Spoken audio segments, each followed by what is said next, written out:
세상의 모든 물건은 각각의 쓰임새가 다 있습니다.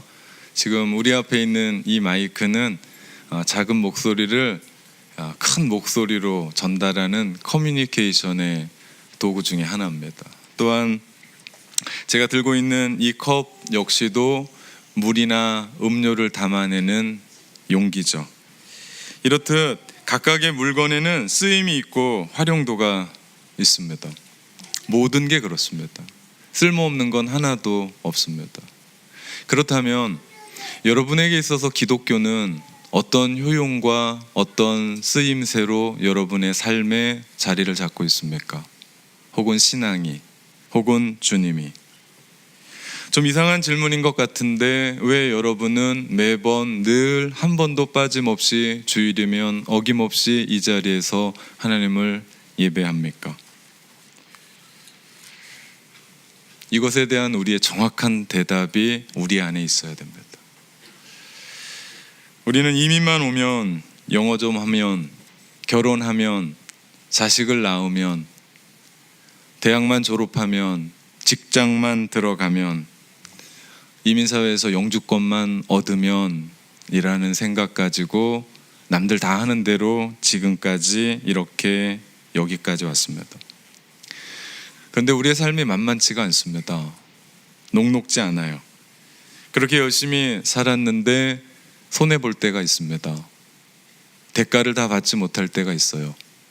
내가 최선을 다해서 공부를 했는데 성적이 오르지 않습니다.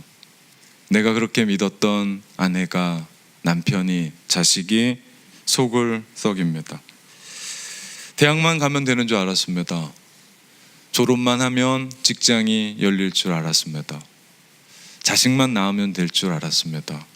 그런데 웬걸요? 영주권만 있으면 되는 줄 알았습니다. 그래서 여권에 스티커를 붙였는데 그게 아니었습니다. 세월의 무게만큼이나 우리의 인생의 산은 높고 골은 깊었습니다. 한 산 넘으면 그 다음은 평지인 줄 알았는데 또 다른 산이 보이고 그 산이 한이 없이 우리를 높게만, 아니 우리는 작게만 보이게 합니다. 그래서 많이 지쳤습니다. 그래서 많이 솔직히 힘듭니다. 세월이 지나감에 따라 몸은 예전 같지 않습니다. 인생의 버팀목이라고 생각했던 부모님이 아프기 시작하고 돌아가기 시작합니다. 그때 인생의 무게로 힘들어할 때, 내가 생각지도 못했던 일들이 우리의 인생 가운데 닥칠 때, 우리의 신앙은 우리에게 어떤 작용을 하는가? 우리의 이 기독교는 우리에게 어떤 이야기를 나에게 해주는가? 여러분의 신앙이 진정 여러분 안에 진정한 버팀목이 됩니까? 이 신앙이 여러분에게 진정한 의지가 됩니까? 힘이 됩니까? 우리가 진지하게 한번 물어봐야 됩니다. 그냥 늘 하던 대로 주일날 예배 오고 하는 것이 아니라 정말 이 신앙이 나에게 무엇인가? 이 본질 앞에 나를 세워야 됩니다. 그리고 내가 누구인지, 그리고 나의 신앙은 나에게 또 어떤 의미고 무엇인지 우리는 물어야 됩니다. 우리 지난달 교회 20주년 행사로 참 많은 일들을 주의 은혜로 마무리했습니다. 특별히 임직식 영상이 편집이 되어 나와서 우리 교회를 위해 기도해 주는 타지에 있는 분들에게 제가 영상을 보내며 감사했습니다, 마무리 잘했습니다 라고 띄웠습니다. 저희 어머니에게도 기도해 주셔서 감사합니다, 영상 임직식 잘 끝났습니다 하고 영상을 보내드렸습니다. 그리고 얼마 후에 어머니와 통화를 하게 됐습니다. 근데 이상한 말씀을 하시는 거예요. 왜 이렇게 머리가 빠졌냐요? 처음에 무슨 얘기인지 이해를 못했습니다. 아니 그 영상을 보면서 무슨 얘기라니, 뭐 뜬금없는 얘기여서 이게 무슨 얘기세요? 라고 얘기했더니 제가 임직식 하면서 임직자들에게 임직패를 주면서 저의 정수리가 보였나 봐요. 머리가 휑하더래요. 저희 어머니한테 저는 임식식 잘했다고 임식식 사진 보라고 그랬더니 저희 어머니 눈에는 그 잘생긴 유석 집사가 눈에 들어오는 게 아니라 그렇게 보고 싶고 그렇게 사랑하는 아들이 눈에 보이는 겁니다. 관심이 사랑이죠. 내가 관심을 갖는다는 건 사랑입니다. 내가 관심이 있는 그 한 사람을 보고 보니까 저도 발견하지 못했던 정수리에 머리가 빠지고 있는. 그러면서 저희 어머니 마지막 한마디 하시더군요.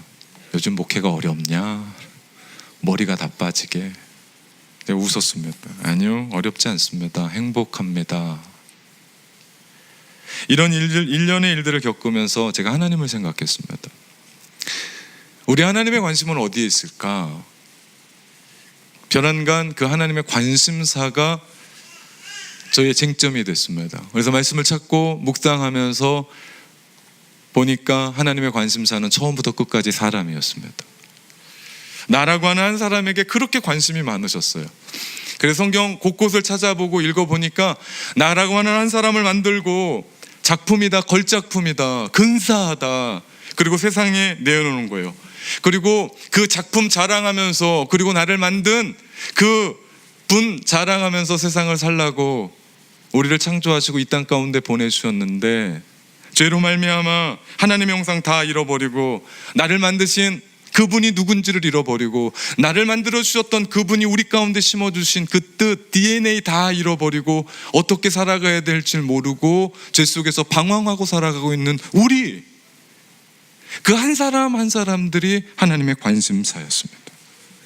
병에 걸렸으면 돈을 꾸든지 빌리든지 사람을 찾든지 찾아가든지 해서 고쳐보겠는데, 실수했으면 내가 바로잡고 실패했으면 다음에 더 노력해서 성공으로 달려가면 될 것 같은데, 이 죄의 죽음은 결과는 죽음뿐이라는 거죠.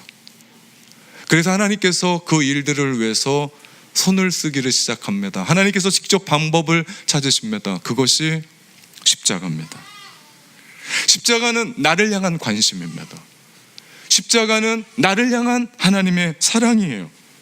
너뿐이 없다라는 얘기입니다. 세상에 다 있는데, 세상에 수많은 사람들이 군중 속에 있는 것 같은데 너뿐이다 라고 주님이 말씀하시는 것이 십자가에 대한 이야기입니다. 오늘 본문은 바울의 십자가에 대한 이해입니다. 바울은 십자가를 한마디로 얘기합니다. 우리를 살리시는 하나님의 사랑이라고 정의합니다. 우리를 살리시는 하나님의 사랑, 이게 십자가입니다. 그래서 바울에게 있어서 십자가는 어떤 설명도, 어떤 이해도, 어떤 신학적인 논리로 이야기하는 것이 아니라 오늘 우리가 불렀던 찬송가 가사 그대로 그 크신 하나님의 사랑을 이야기합니다. 로마서만큼 논리적인 책도 없어요. 근데 바울에게 있어서 이 십자가만큼은 더 이상 논리가 아닙니다. 논리를 뛰어넘는 이 십자가를 우리 가슴에 담아야 되는 겁니다. 그래야 그 십자가가 이 가슴 속에서 울리게 되고, 그 십자가의 사랑 때문에 사람이 바뀌고 사람이 변하게 되는 줄 믿습니다. 여러분, 누에를 아십니까? 저희 어렸을 때 시골에는 참 누에를 많이 키웠습니다.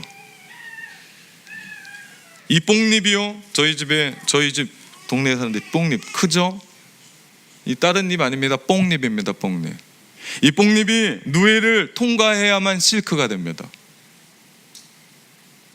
우리는 뽕잎과 같은 존재입니다. 실크와 같아야 하나님이 받으실 선한 존재가, 선한 것이 나오는 존재가 되는데, 그러면 영적인 누에이신 예수 그리스도의 십자가를 거쳐야만이 이 뽕잎이 실크가 되는 겁니다. 이 말은 내 힘으로 나를 변화시킬 수 없습니다. 아무리 노력하고 아무리 기를 써도 이 뽕잎은 뽕잎이에요. 이거 그냥 놔두면 시들어 없어버립니다. 이거 오랫동안 간직한다고 해서 이것이 실크가 되는 게 아니에요. 하지만 우리가 예수 그리스도의 십자가에서 그리스도와 더불어 죽을 때, 십자가에서 내가 죽을 때 마치 뽕잎이 누에 속에 들어가서 잘기잘기 부서지듯, 모든 것이 무너지듯, 내가 예수 그리스도의 십자가에서 나의 옛 자아가 죽고 나의 옛 본성이 죽고 나의 옛 성격이 부서지고 죽을 때, 나에게는 그리스도와 그리스도의 사랑이 우리에게 나오는 겁니다. 예수 그리스도의 십자가, 그 속에서 내가 죽지 않으면 나는 날마다 살아요. 그럼 내 안엔 예수 그리스도가 없습니다. 내 안에